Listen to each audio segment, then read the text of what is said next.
today. My name is Jonathan Watts Hall. I'm the Director for Student Success here at the System Office. Welcome to Maintaining Momentum with Pathways, Program Maps, and Fuller Schedules.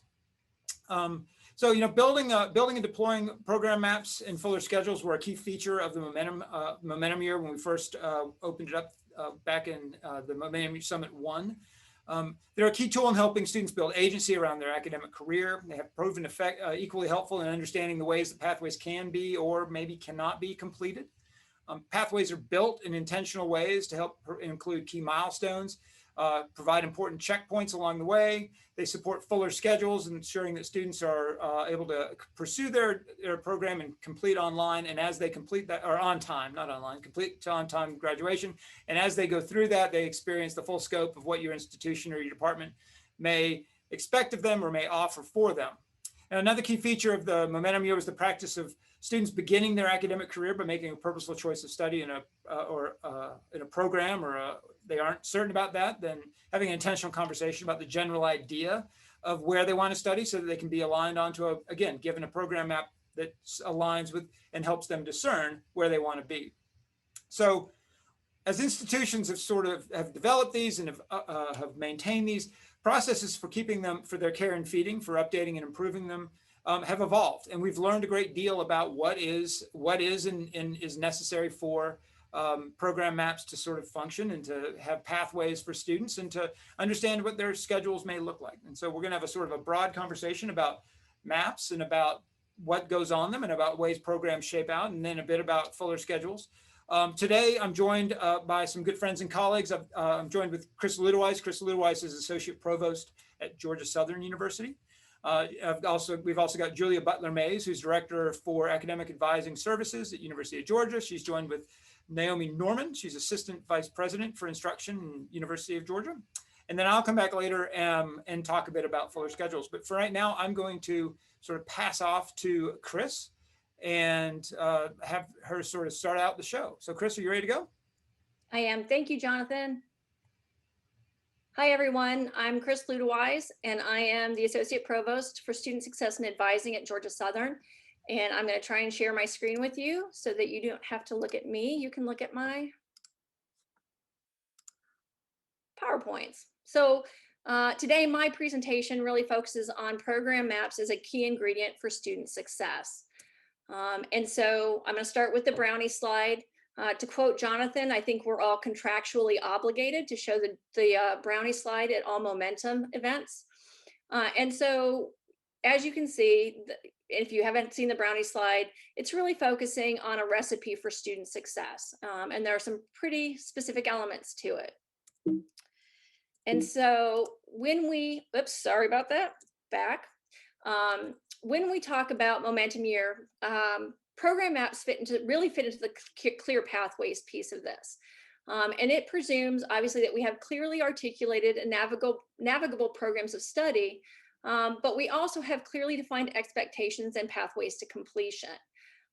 Because we're focusing on a student's first year, we're focusing on creating a starting point that helps students find their path, that provides a solid foundation for them through their academic journey, and then provides them with support.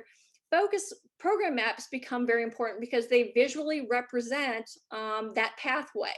And if we focus on what students need and expect, particularly when it comes to guidelines and expectations and attainable degrees, we really want them to see something that's straightforward. Program maps really combine the information that would be in traditional curriculum sheets with catalog pages, and it turns it into step-by-step guidance. And hopefully there are no here there be dragon notes on the edge of the map.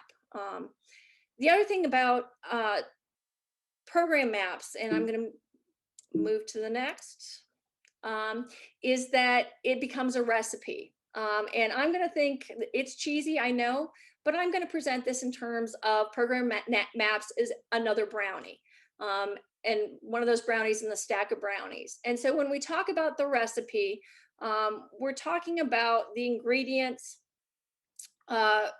required by the USG. Program maps are a big bang, right? Because program maps incorporate 3 of the 5 key ingredients for a student's momentum year. and actually 2 of the ingredients for a student's momentum approach. But when you look at it, the requirements that were provided by the USG is that we needed to include Area A English and math completion in the first 30 hours. We had to have appropriate math pathways alignment for all programs of study, and that's a whole nother issue we'll talk about another time. It needed to include, program maps need to include 3 focus area related courses in the first year. And as you know, those don't have to be major specific, although that helps if there's an introductory course, but it does need to give students an idea of what they're going to be seeing in their major. It requires students to have at least try to attempt 30 credit hours in their first year. And it should be set up on term by term course sequences. At Georgia Southern, we added some requirements to the implementation, or ingredients, I guess you could say. And those included clearly identified prerequisite and critical courses, very specific milestones and benchmarks, checkpoints for on-time graduation, and program relevant co-curricular suggestions. The other piece of it that we thought was really important was consistent presentation. And that's because of change of majors. We have a lot of students who move, fewer now, fortunately, but we have a lot of students that move from major to major. And we want students who are moving from one major to another to easily make that transition and to be able to see where their completed courses fit in their new program of study. The other element that we felt was important in program maps is to actually create program maps for our academic focus areas. And these program maps are for the first 30 hours of a student's program of study, and they provide a clear off-ramp to major programs that are covered by that focus area. And so as we move through refining the recipe and actually implementing program maps, we made a really rookie mistake because program maps were new, and they were new in the USG. Not to every institution, but as part of an overall. We thought that if we listed the ingredients and told folks what to do, what needed to happen, that there would be a shared interpretation across the institution. And there wasn't, obviously.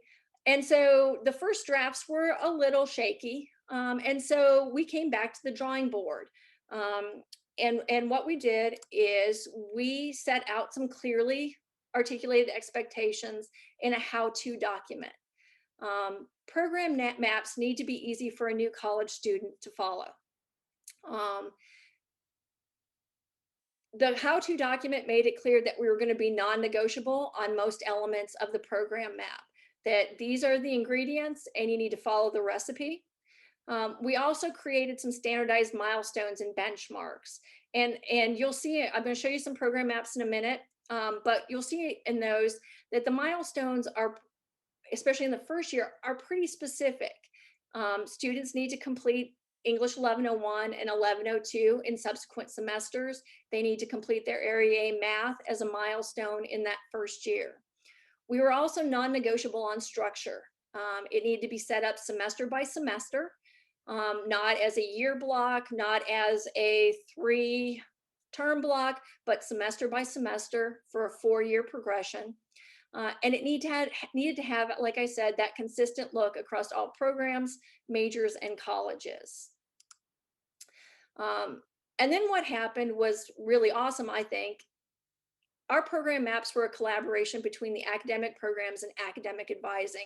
So it was a shared conversation with academic advising being able to speak to what students needed and how students engaged with their degree programs, and the academic programs being very clear on what students needed to have in what sequence and why it was important.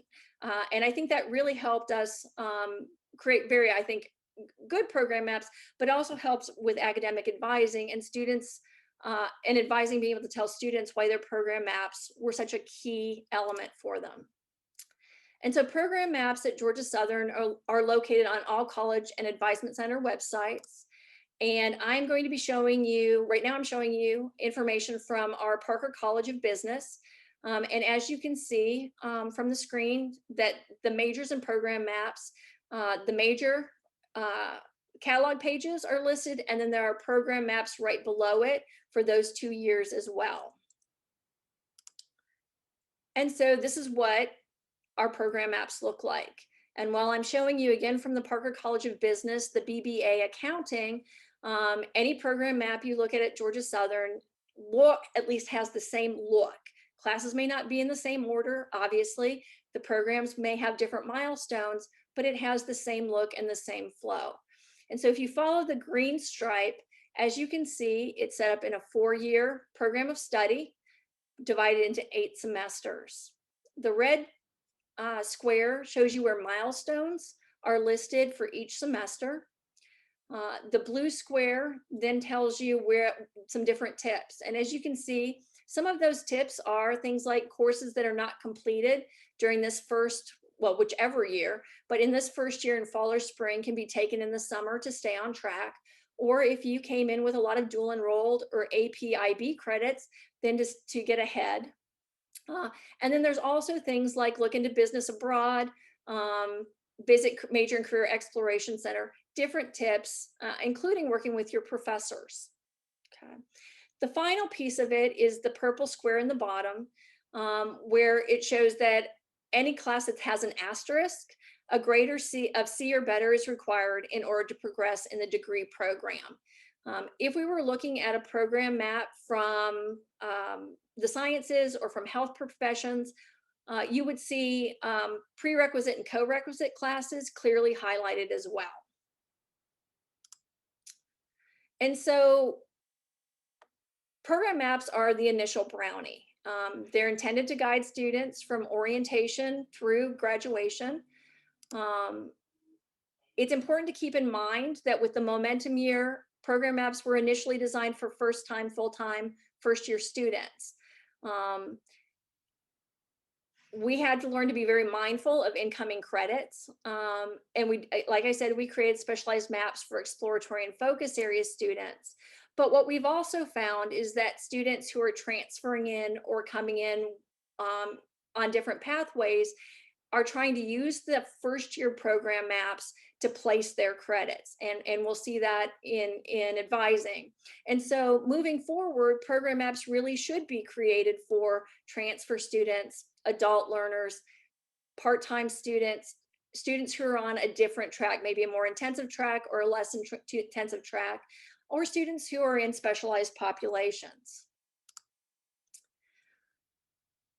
I don't know about you, but I always try to improve the recipe. And I think it's important that we continue to move forward with program maps. One of the things that goes to that improvement is no matter what else it does, program maps have to support student progress in the degree.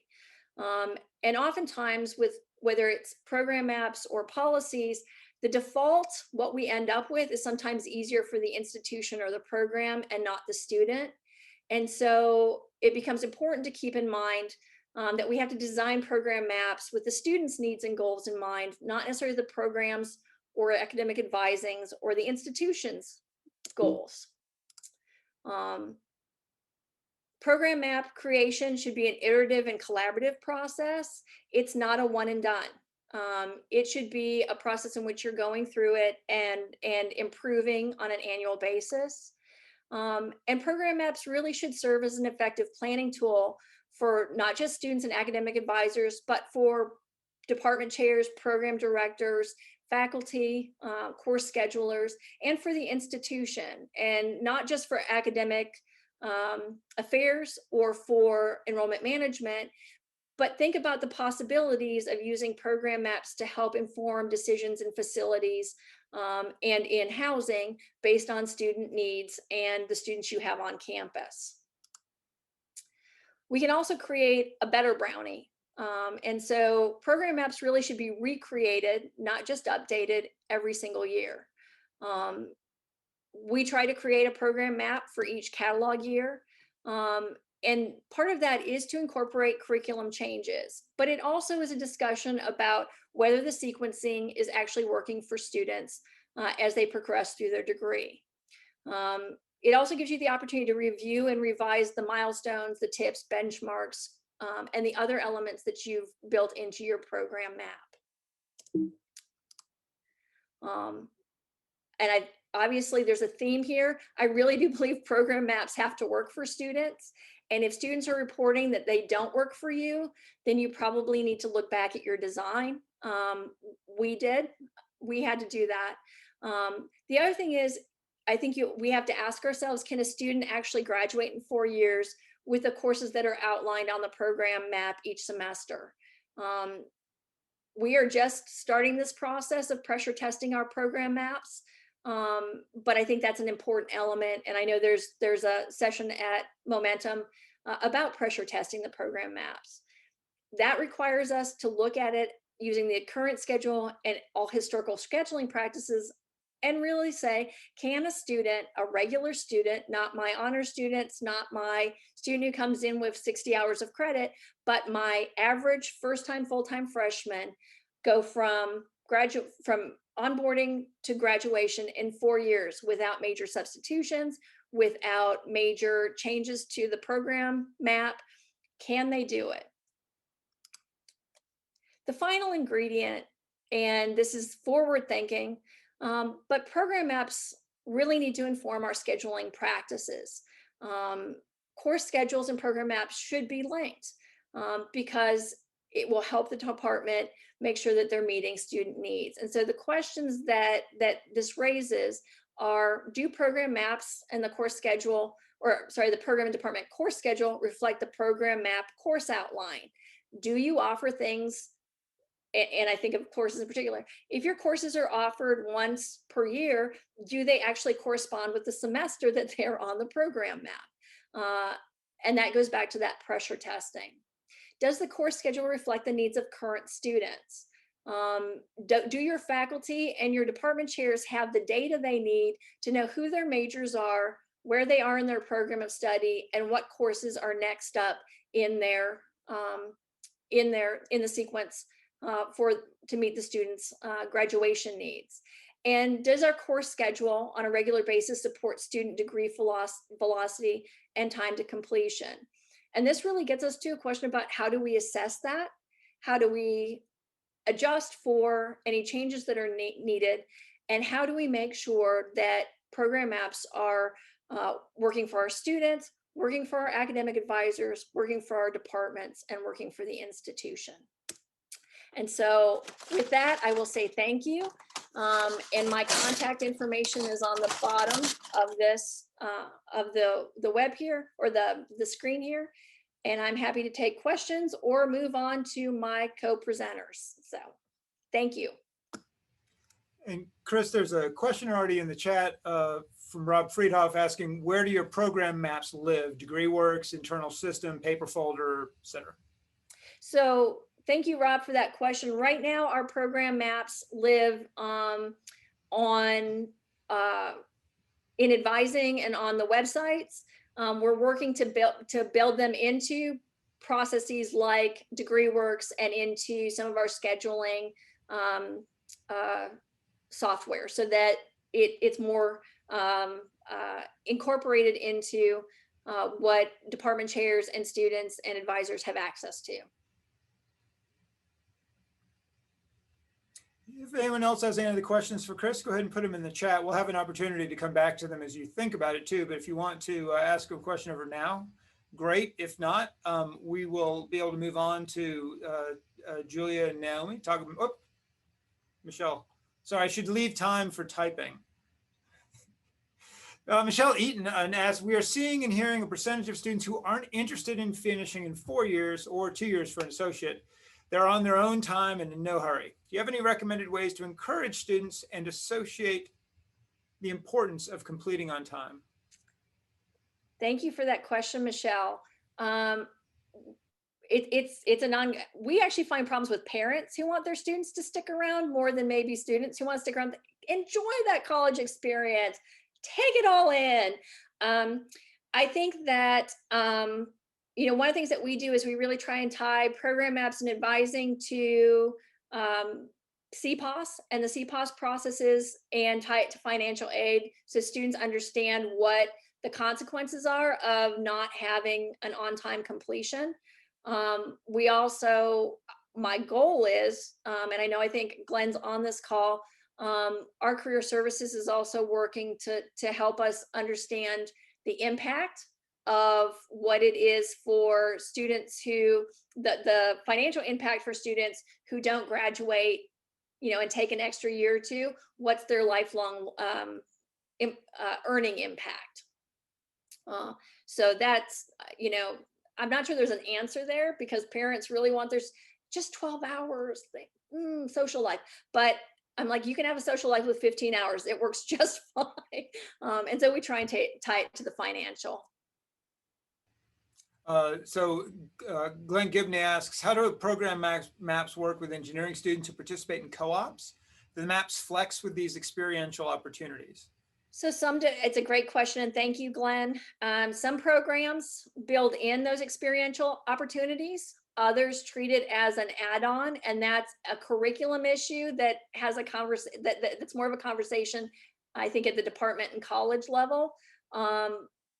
And that's one of the reasons why we need to pressure test our program maps, to see if what students are actually required to do is in there. So for example, if a student needs to take an exit exam for a program of study, is that exit exam incorporated into their program map so a student knows to expect it?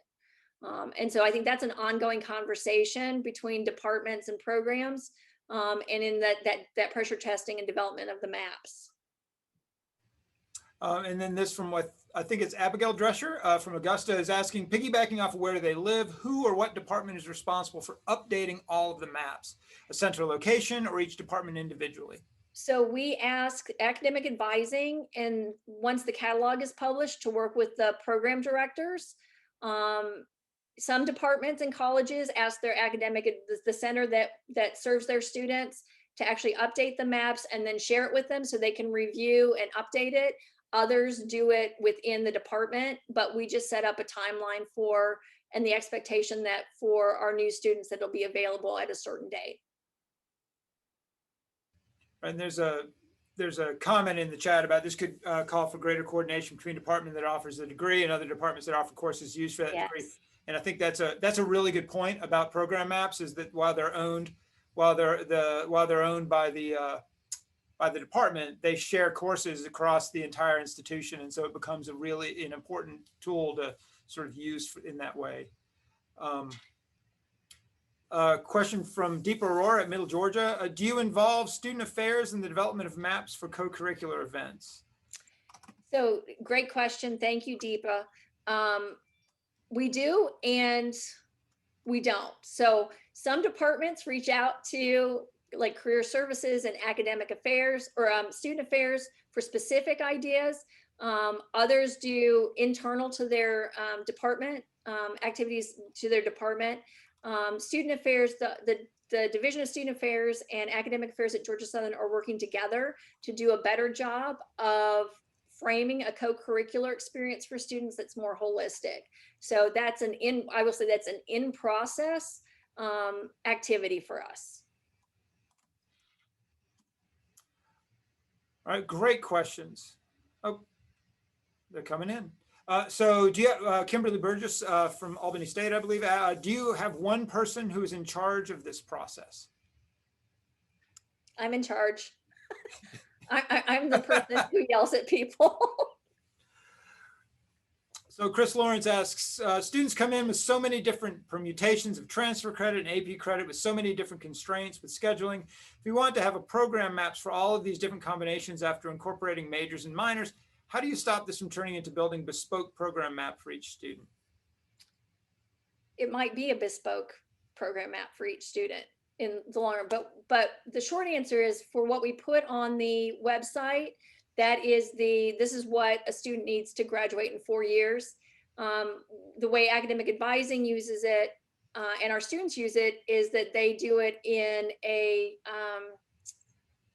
basically they can move things around, right? So they turn it so that students' credit hours are plugged into it, what they've taken from, whether it's, well, transfers, it's more problematic, but what they've taken from AP and dual enrollment, that's plugged in, and then they can rearrange the program maps so that it may stay in the same semester if it's a semester by semester course, but that a student a student comes in with 30 hours complete, then is going to move to the next semester. And it may not be the second semester row, it may not be very clearly that they've done everything in that first year, but what they've done all fits into that first year, and then we move to the second. So on a student basis, it's bespoke.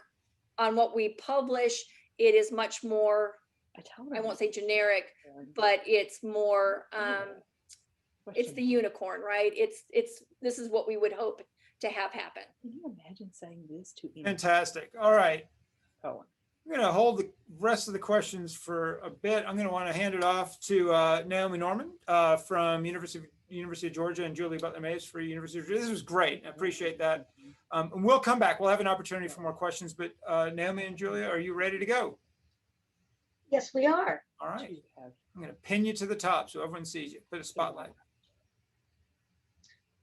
So Chris, thank you so much for that. That was awesome. I am, I don't know about Julia, but I'm kind of blown away by the notion that not only do you want to revise these every year, you want to like recreate them.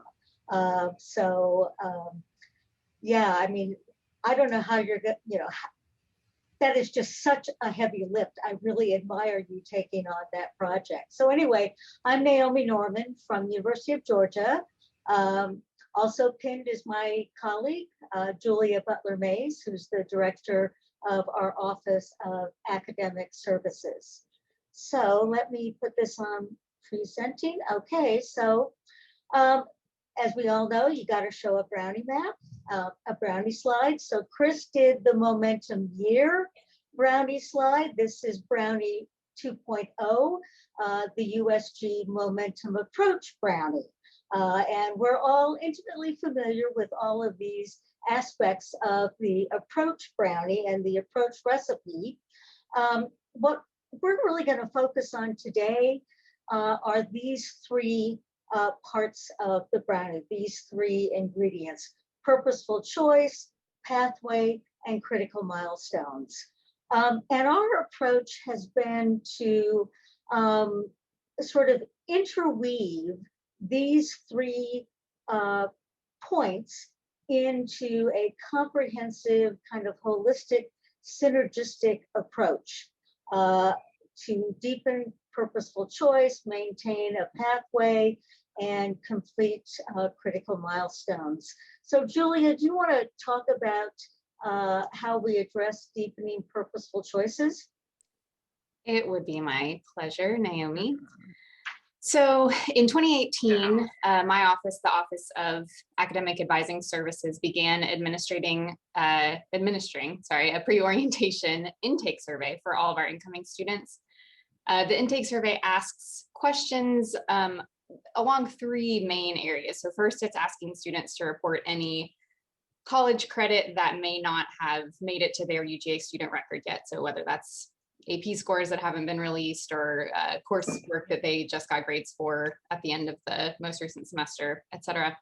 But then it moves on and asks them to think critically about how confident they are in their current major selection. And based on how they answer that question, if they respond that they are anything but confident or highly confident, it immediately routes them to information about our exploratory advising center and connects them with a whole host of resources, including the opportunity to meet one-on-one with an Explore advisor during orientation. After they have been asked about their confidence in their current major, it reroutes them to the Holland Interest Inventory, which for those that aren't familiar is a very brief survey where students go through and just check boxes next to things that interest them. And after they complete it, it generates a report that is both available to the student and to academic advisors that gives them a sense of which areas for both academic study and potential future careers best align with the things that they're interested in. So once students have done all of those things, they meet with their academic advisor if they have a declared major that they're confident about, or they meet with an Explore advisor if they are not confident about their major. We've had a really high completion rate since we started doing this. This past summer, we had 92% of our incoming first-year students completed and 97% of our incoming transfers. Only 19% of students indicated that they were less than confident in their major. We had 13 who said that they kind of felt neutral about it, 5% who said they were unhappy with their current choice, and 1% who were very unhappy. But all of those students, based on their responses, were able to be routed immediately to orientation advising with an Explore advisor so that they could be matched with a meta major, which Naomi will talk about in a moment, that aligns with their interests based on their Holland interest inventory scores. Yeah, so part number 2 is the meta majors. So we all know that one of the biggest roadblocks to 4-year completion is changing majors, especially changing majors after a student has completed, anywhere between 45 and 60 hours. So using the, orientation survey that allows us to get students into a place where they can explore the major that's right for them, and get them, into a major that's going to align with who they are, and also align with their interests and their aspirations. So we also we kind of weave these 3 things together in the holistic program map, which is it includes academics, but it includes a lot more than just academics. So when we first started on this project, these were the issues that we knew students had, that our program maps were going to have to address. First of all, they had to know themselves and their aspirations, as opposed to what their parents' knowledge of them was and what their parents' aspirations for them were. And the intake survey, it has those reflective questions on it, and that gave students an opportunity at the very beginning of their UGA career to think about what they wanted to accomplish, what their aspirations were, and what kind of person they were.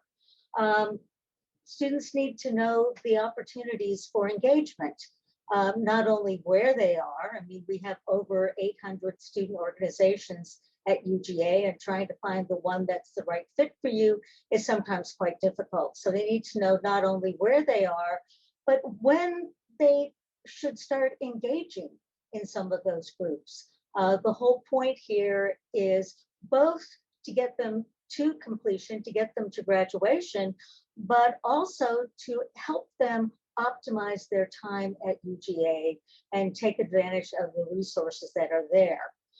The big one, of course, is degree requirements of their major, which they can access on the bulletin, but my God, I can hardly read this information on the bulletin and figure out what I should be advising a student to take, let alone a student making the kinds of critical decisions that need to be made.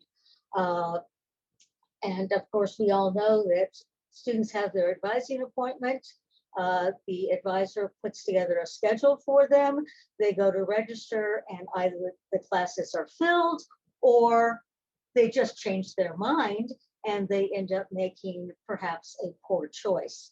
And so they need to also know a kind of optimal pathway for them that weaves together themselves, their aspirations, the opportunities available to them here at UGA, and degree requirements. And so we compress all of those into this holistic program map.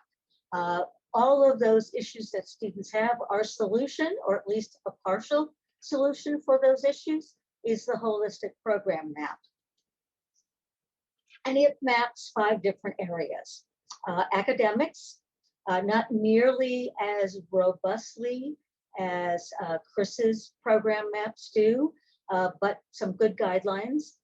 Experiential learning and involvement. And here at UGA, we actually have an experiential learning graduation requirement. And so that's a key part of the program map. Their perspectives, global perspectives, perspectives on people from different cultures and different places, career readiness, and also well-being. This program map was really a brainchild between academic advising and student affairs, because too often those units operate independently in silos, but students are whole people. And so they need some program maps that treat them and address them as whole people. And we all know that the crisis around mental health and well-being is acute, especially right now with COVID. And so we wanted to make sure that our program maps address that as well. So Julia, can you walk us through one of our program maps? Absolutely. So what you're seeing is an example of our new major maps. They are, as Naomi has already described, they're clear, concise snapshots of how a student can integrate all of these opportunities holistically for their own success, and help them to maintain momentum along their chosen pathway. Naomi also touched on this already, but I'll just reiterate, this really relies on strong partnerships, not only with the Division of Student Affairs, but also with our Career Center, our Office of Undergraduate Admissions, and each of our academic schools and colleges and programs and majors. What you are seeing is a major map from the Communication Sciences and Disorders major, which is a high demand major within the Mary Frances Early College of Education. And it is for students who are interested in careers in speech language pathology and audiology. As you can see on years 1 and 2, and we'll move on to 3 and 4 in the next slide, each map includes relevant suggestions and information across these 5 areas that Naomi just spoke about, and throughout the 4 years that we hope they will be with us here at UGA. And the content of each of the areas builds from year 1 to year 2 to 3 and 4, both in terms of kind of an introductory level through a more advanced level, or a preparatory level to something more involved, depending on the area and the activity. We really feel like displaying the content visually, both across the 5 areas and throughout the 4 years, helps not just students, but as Chris mentioned in her presentation, also faculty and staff, and across a wide range of stakeholders. Kind of gives us all the same language. It helps us all to see the interconnected nature of these different opportunities in propelling a student towards their future success. Starting at grad orientation and going all the way through graduation and beyond. Could you go to the next slide, please, Naomi? Yeah, before I do, I think one of the things that's most noteworthy about year 1 is getting students connected to career services in their first year, instead of allowing them to wait until they're 6 months away from graduation and then deciding that they needed some advice. So, we're really trying to get them to think about their 4 years in a holistic way. Yes, that is an excellent point. I wanted to point that out as well as a similar comment for well-being. That's something that I think we have all come to realize, especially in the past year, is really a crucial part of students' academic success. So making sure that we are promoting that from day 1 and continuing to offer opportunities for students to take care of their own physical and mental health throughout the 4 years is really important. You can see in years 3 and 4 just more examples of how each box includes things that are both very specific and tailored to the major or the school or college, but it also includes things that are available to or applicable to all students. So there's a good mix of things to help students get a broad array and range of experiences.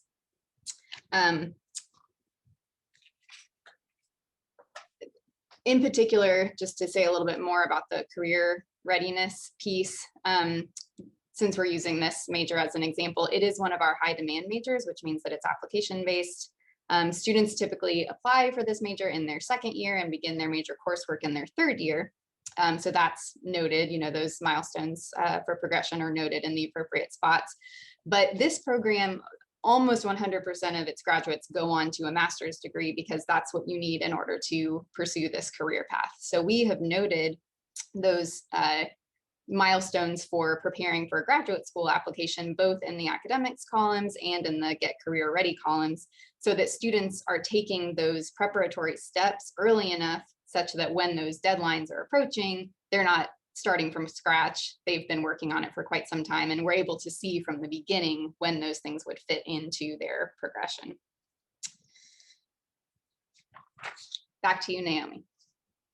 Okay, so the how-to part, how to create, this aspirational goal of creating a holistic program map for every program at UGA. These are exactly the same points that Chris made about how she put together, and her partners put together the program, maps at her institution. You've got to involve the whole campus. If the other stakeholders on campus don't buy into the concept, we're just not going to make it, any progress. Don't just get partners, but get great partners. And we've been really fortunate in the partners that we've had. Julia, already mentioned admissions, career services, academic advising, the health center, really great partnerships that allow us to actually do it. You've got to make it easy, I think, because it's a heavy lift to assemble all of this information, to keep it current, to make it applicable, to make it, as Chris said, work for students. And so you better talk to some students and get their input as you're creating them, and also talk to them, along the way to see, as Chris, pointed out, if it's actually working for them or not. So on the making it easy part, we put together this Qualtrics form. And Julia, can you please walk us through this? Yes, so I will not read this to you, but we created a form that would make it really easy for program faculty, academic advisors, the other campus partners that we've now mentioned multiple times, to be able to provide us with the content that would go in each of the boxes for whatever majors these faculty and staff are working most closely with. So this is just the opening screen, which gives an overview of both the project and its connection to momentum. It defines those 5 categories, and it links to an example so that those that are filling it out kind of have something to illustrate what the final product will look like, and just give them a sense of, how many words will fit into each of these boxes and how many bullet points is appropriate, etc. Next slide, please. So once they've moved into it, they will select whichever of our 140 plus majors they are currently representing. There is in fact a box for them to type it in on the off chance that it's such a new major that we forgot to include it. And then it just goes through each year and provides a box that they type directly into, where they can list those 3 to 5 bullet points for whichever of the 5 areas they feel falls within their areas of expertise. So perhaps it's someone who fills out all 5 categories for all 4 years. Perhaps it's an advisor who just fills out the academic box for 4 years and then recruits other partners within their school or college or in Division of Student Affairs or Career Center to fill out the other boxes. However it is done, and however many of our colleagues are contributing to each map, it will eventually be submitted, and then our student workers in the Office of Instruction Communications team will load those submissions into our templates following a style guide, so that, as Chris mentioned, we've got some consistency with aesthetics. So this is what I mean when we say that we really wanted to kind of take a synergistic approach, so that these didn't operate, independent of each other, but they all kind of work together to guide students and to help students achieve what they're after. So we start, as we've mentioned already, with the orientation survey.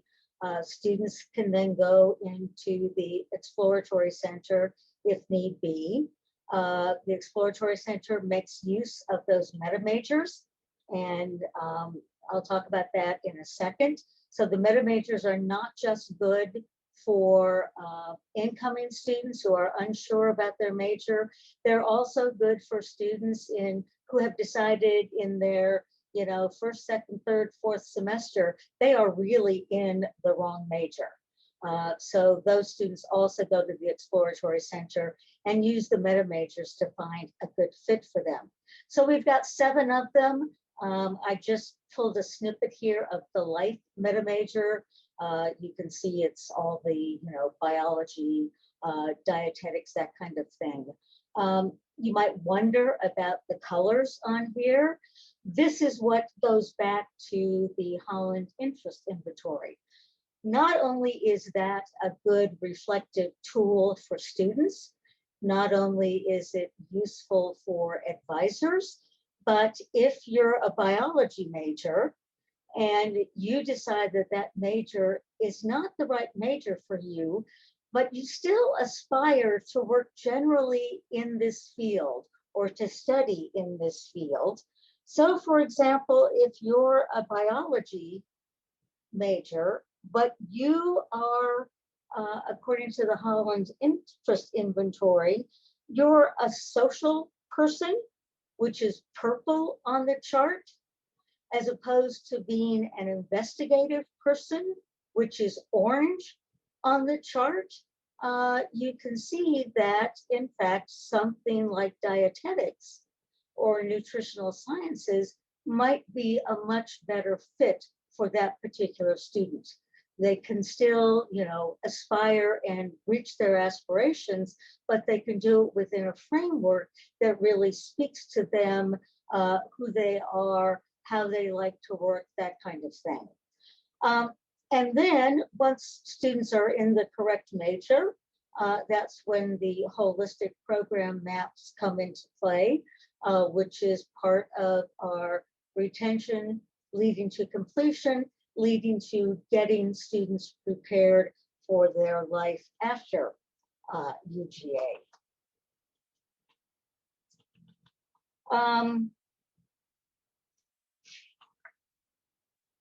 Just a reminder of what they look like. And then again, next steps. So we've got, at last count, we have 144 programs. That number fluctuates. So it's a heavy lift to get all of this information into a template, but we're asking our campus partners to fill out a Qualtrics form, and then student workers here inside the Office of Instruction actually put that information into the template. Our next step is going to be working more closely with admissions. You're looking at here a snippet of the majors page on our admissions website. And in future, what we hope to be able to do is to put a little icon at the bottom of each one of the majors that prospective students can click on and see the program map right there. That sort of gives them a taste, a teaser, if you will, of what 4 years at UGA and a journalism major might look like. We also want to work more closely with the Career Center, and they're very eager to join us in putting more career data into the program as well. We want to create a template so that students can make their own holistic program map. Once they get started, then and they're well into their major, they might want to make notes there of things they particularly want to pursue in each of those 5 categories. And then the last step forward will be to create a interactive web version of the whole package. So that's UGA's holistic program maps, and Julie and I would love to take questions. There's our contact info. and I'm going to stop sharing. So a question did come in while you were talking about, like, and again, folks really love the way that the look and feel. They're just really, they're attractive documents, which I think is actually not something to be overlooked. Question from Danita Townsend at Savannah State is, where is the list of complete classes that students need to take? And we've sort of like, how does your maps look like? It looks a little different. So where is that for the students? It's in the course catalog. And it's all, at UGA, we have mandatory advising. Students can't register for any classes until they've seen their advisor. And so it lives both in the catalog, and then the individual student version lives inside DegreeWorks and DegreeWorks Planner. Yeah, exactly. I was just going to bring up, we, for almost all of our majors, we have DegreeWorks plan templates that are essentially the equivalent of four-year plans, but can be customized by the advisor and the student to adjust for incoming credits or minors, double majors, etc. So the academic information that's listed on the major maps that we were just presenting is really just the most critical milestones that if students do not hit them at a particular time, it's going to delay their progression. So AJ Amini from Kennesaw asks, are you able to share any data on how impactful this has been and or any evidence on if students are using these maps consistently? Well, maybe ask us next year when they've been out for a while. We're going to be sort of looking exactly at that issue because yeah, we want to know if in fact it's working for students, working for academic programs. I will say we did use the College of Education Student Ambassador Group as we were working through the initial pilot versions of this just to get some student feedback. But yes, absolutely check back with us in a year plus from now and we'll have much more robust information to share. Do you get the impression that as these roll out, you're going to get more people wanting to be sort of in the pool, like on the map? Like it would strike me as being one of this, like this is a pretty important place to make sure your event activity program, whatever, wound up. I mean, how do you see managing that process of what gets on the holistic map? So for that, I think we're really going to have to depend a lot on our major partners. So the Office of Experiential Learning is going to have to help us triage that. Student Affairs, the Health Center, they're going to have to help us triage that. And advisors are really going to have to kind of own the academic part of the program map. Because yeah, I mean, as they roll out, as more and more of them roll out, I can see that there might be a bandwagon effect. And so if we also get to the step where we have the interactive web version, then we can include more information. But if it's not kind of, digestible in one screen or on one sheet of paper, I think it loses its value. So, we don't want the map itself to, the kind of version that we've just shown you, it can't get bigger than that. Right now, it fits on two sides of a sheet of paper if an advisor wants to hand it to a student as the student walks out the door, and it's digestible on a computer screen. If you've got young eyes, if you're a student with young eyes, it's digestible on a mobile phone, but the cells can't get bigger. So I'm wondering, you sort of tested this out with the College of Education. What did they say? Like, what was their sort of feedback to it? What did they tell you? You mean the Student Ambassador Group? Yeah, the Student Ambassador Group. They loved it. I was bracing myself for some harsh criticism because I am quite a few years past the undergraduate experience. But they thought it was fantastic. I think it really echoes what Naomi was saying and what Chris said in her presentation, that there's not an issue with a lack of opportunities. The issue is students have no idea how to figure out which of those 800 student organizations 144 majors, you know, on and on and on, are the right fit for them and at the right time. And so having something like this that isn't locking them into anything, but is giving them a handful of really valuable suggestions, you know, at all of these critical points throughout their time, I think they found it to be incredibly valuable. Are there And any I other do think that the various ambassador groups and the individual colleges will be a really useful group to help us figure out, you know, you're a biology major. What are the sort of really important student organizations that you've gotten involved with? So they're going to be an important partner as well.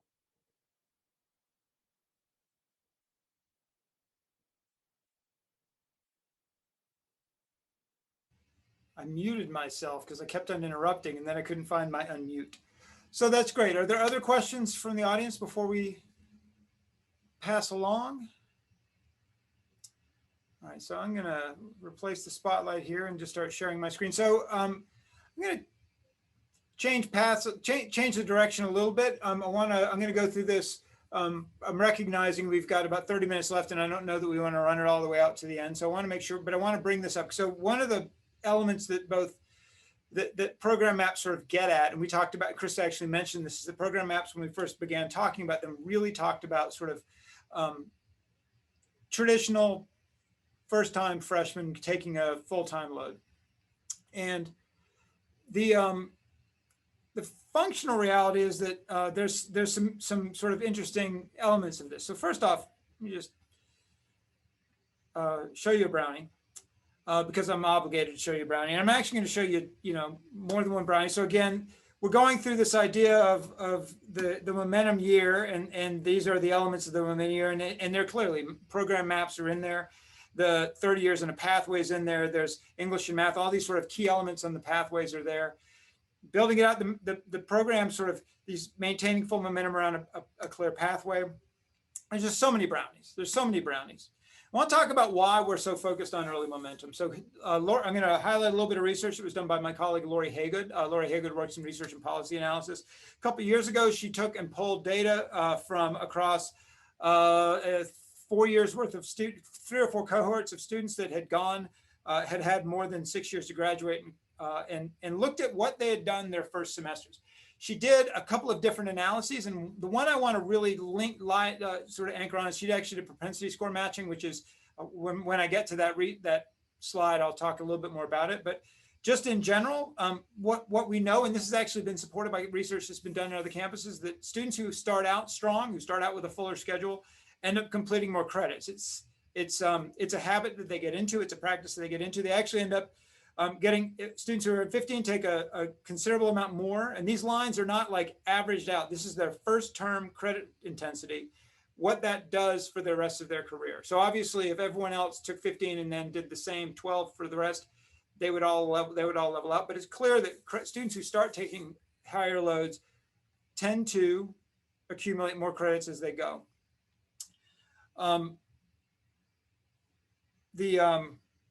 Whoops, slipped too far. So when we look at students' outcomes, one of the things that's really powerful is the fact that student outcomes, students graduate at higher levels if they are, I'm missing a slide. So students graduate at higher levels when they start out taking 15 credits and then they take 15 credits. We looked also at whether students taking 12 to 14, where they would be. And one of the things that was really interesting is students who start out taking 15 credits in the, or 12 to 14 credits in their first term, but take 15 credits in their second term, experience substantial gains in terms of graduation rates. Students are likely, if they earn either 12 to 14 in their first and second, or if they're declining in their credit intensity, they tend to do less well. So there's a 6.1 percentage point gain for students who attempt 15 credits in their first term if they only do 14, and 13 if they complete 13 percentage points more likely to graduate. And again, this is a propensity score match. So this is basically matching statistical twins. This is eliminating the levels of preparation, the racial and gender biases that may come into this. This is matching student by student, that when we match student on student by statistical twins, students who take just in their first year, 15 credits in their first term, compared to those who are taking a full-time but on non-time load, they're getting 6.1 percentage points more likely to graduate. And again, if they complete 30 credits, they're 13 percentage points more likely to graduate, which is a massive outcome. And I want to highlight the fact that these are not different sets of students. These are identical students. The other thing we've seen in research that is consistent at 2 other institutions, I don't have the papers to cite, GPAs are higher for students who who take the higher loads, again, when controlling for all other factors. So the fact is, students tend to seem to perform better when they're go from a full-time load to an actual on-time load. You can see how this works in terms of graduation rates at state colleges. We did this by sector. So at state colleges, the graduation rate the graduation rates as you go down is the momentum. So it's first term, second term. First term is full-time, what you say, second term full-time, and then first term at momentum loads and second term in full-time loads going down, so that you see how this increases, and you can see how a rising momentum seems to have a positive effect. And we're going to get to the implication for that in a second. This is the comprehensive universities. The same pattern holds, where you're seeing substantially measurable increased outcomes simply by students either always taking a momentum load, a full load, or by increasing that load as they go through their term. Now there's some thinking about that. There's another brownie slide, and I want to get in on this. So the thing I always get some concerns about is that not every student can take 30 credits. And Chris actually mentioned this in her discussion. A lot of our students are working. A lot of our students have family obligations. So that's where we come to this idea of fuller schedules, which is not actually what I mean here when I show you these really full schedules, but that's actually that's a sort of a reason why a student will not take a 15 credit load. So what we're looking at is for students with these obligations and for students who work, that if it's not a full schedule, it's a fuller schedule. So that if you can shift a student from a 9-hour to a 12-hour schedule, or from a 12-hour schedule to a 15-hour schedule, you are indeed increasing their likelihood of graduating or persisting in graduating on, and you're increasing their likelihood that their GPA will be improved. There's some there's some caveats to this. I mean, again, you don't want to overload a student. We know that. I think it's important, and there's a lot of advisors in this room, and I want to make sure it's clear, like something that a student should know, and this is actually the power of the program maps. They should know how long this program is going to take.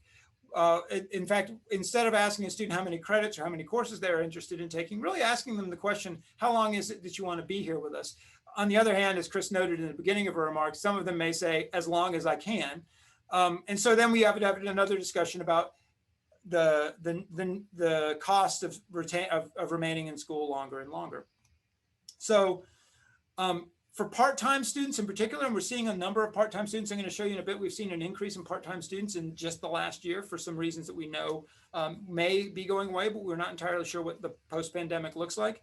For students who are intentionally part-time, that moving them into a fuller schedule can mean 4 years of time back to them. So students who are taking this traditional 6-6 load, the 2 courses, dipping their toes in the water because they've got work schedules, shifting them up to just a 9-9 or a 9-9-3 can reduce their time to degree by 3 to 4 to 5 years.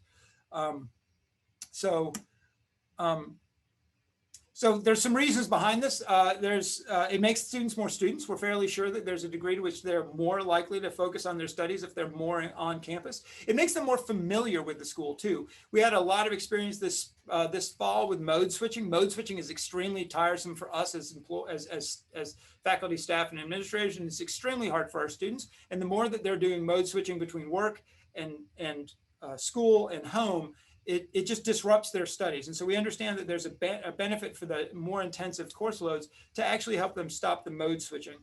And not just mode switching in terms of online or in person, but actually I'm a student now, I'm a worker now, I'm a caretaker now for a child or an adult. It increases opportunities for engagement, which we also know is really important, that students need to engage with the sorts of support services, particularly early on in their academic career. They have to know how to find tutoring. They have to have an expectation of going to tutoring, and it's something that's really important. And again, if you're thinking about building out a program map, having visits to tutoring centers and success centers on there is not necessarily a bad idea, because getting students into the habit of visiting and then revisiting those supports is a tremendous boost to their outcomes. The limitations on this, and I do want to be clear, we have students who work a lot of hours. Students report working a lot of hours, oftentimes more I think than they do, but they still do work a lot of hours. And there is a point at which about 20 to 25 hours is the point at which the research starts to show there's a drag on outcome on their grade outcomes. And so we want to be clear about that. And as we are clear about that, we also want to have conversations with students that are frank and honest about the trade-offs between work and school, not to try to get somebody to stop work and understanding that they have obligations to work to support their families and to support their households, but also because there's diminishing returns to overworking. I wanted to get to Biden was talking just a minute ago, so I went. And equally something else, and this comes out of in Lori's research, Lori Hager's research as well, less prepared students. And this is something we hear a lot, and I'm sympathetic to it to a certain degree. Not to a certain, I'm sympathetic to it, that less prepared students may need a soft landing. In other words, dropping them into 15 may overwhelm them. And that may be true, but I'm gonna sort of respond in that as well, that if we're just giving them a lower course load, we're not actually scaffolding what it means to be a student. So the idea being that what students who are less academically prepared struggle with in their first semesters in campus is not necessarily addressed by simply a lower course load. But if we're going to take the measure of actually taking a risk with their momentum towards graduation, that we need to really support it on the other side with meaningful supports about how they can manage their time, how they can address their academic needs, and how they seek those supports that will benefit them towards their graduation.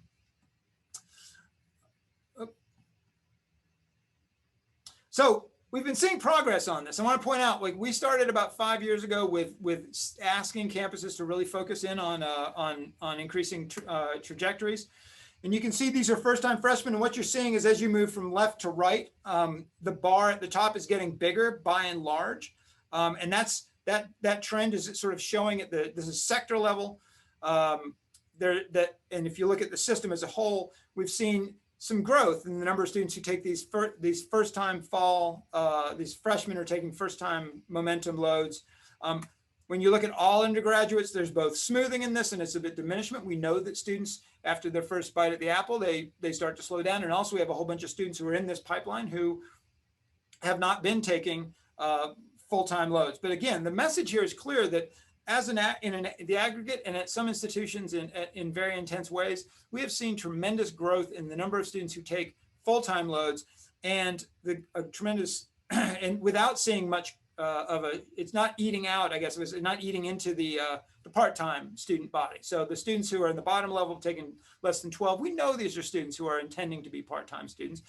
But the students in the middle, is 12 to 14 credits in their first semester or in the fall semester here for the undergraduates, those students, there's an opportunity to give them a fuller schedule. And those fuller schedules can mean can mean a sooner graduation and can mean a more certain graduation too, because that's the other thing we know about that is these students are more likely to graduate.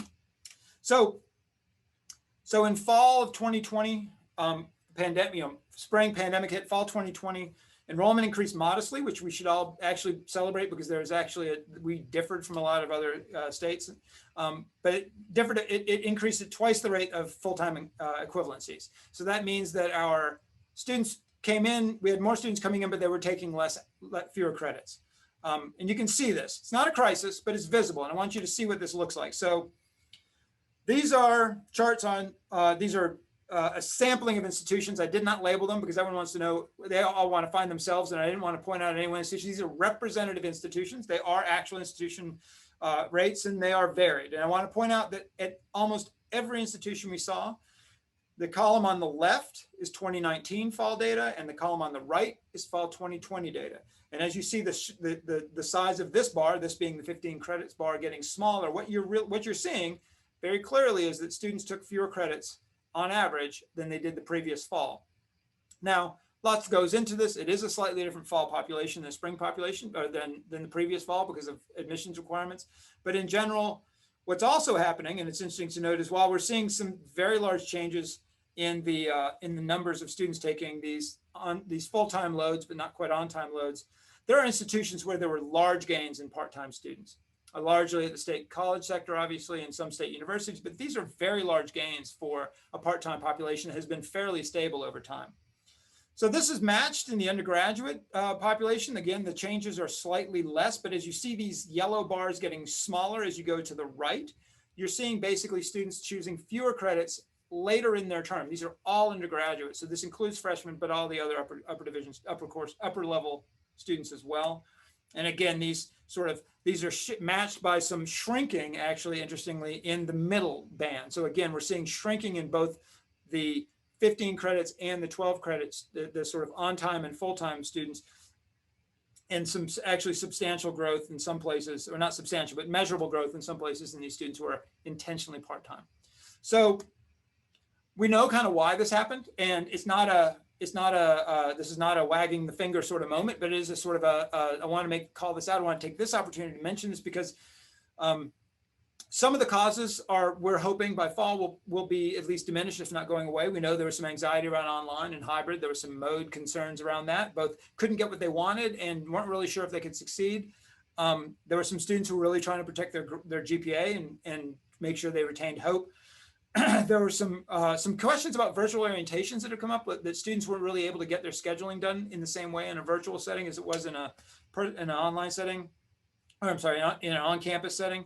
And then just general uncertainty. And there's so much more here. But the so what is actually more important to me. So students who will return in the fall, should they return in the fall, they'll have holes in their programs. And so there's going to be there's going to be increased demand in gen ed. There's going to be strange programs that they're going to need to be. And so these program maps that Chris has so carefully built, and so many of you have so carefully built, will have big holes blown in them because students coming into their second year will still be backfilling from their first year, which means that there will be course demand for the next year at least, where there's going to be some uncertainty about where students need to be, something to keep an eye on, and to sort of make sure that those communication lines between advising and academic departments are really clear and open.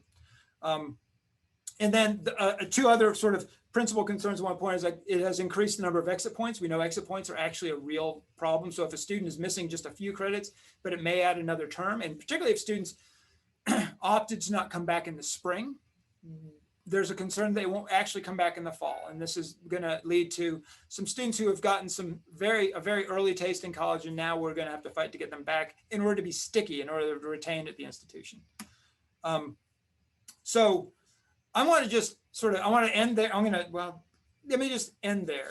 I want to talk a bit about how we move towards fuller schedules, because let me just end on this. So diving back into fuller schedules, not to diminish the conversation we just had, but the idea being that there's ways to deploy them. And one of the ways we've seen most campuses do some sort of communication campaign. It does seem to have a cap at around 45%.